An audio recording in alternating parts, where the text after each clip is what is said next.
My name is Brendan Hasty and this is Engineering as Fast as Possible. Taipei 101 is a tower in Taiwan, towering at 510 metres, and its unique shape is iconic to Taiwan.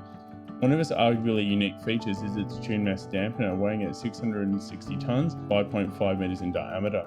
A tune mass dampener essentially tunes out a frequency that the building oscillates. Similar to a glass that vibrates until it breaks at its natural frequency, a tune mass dampener essentially dampens out this same frequency as well. A tune mass dampener counterbalances these movements, essentially stopping the acceleration of the tower.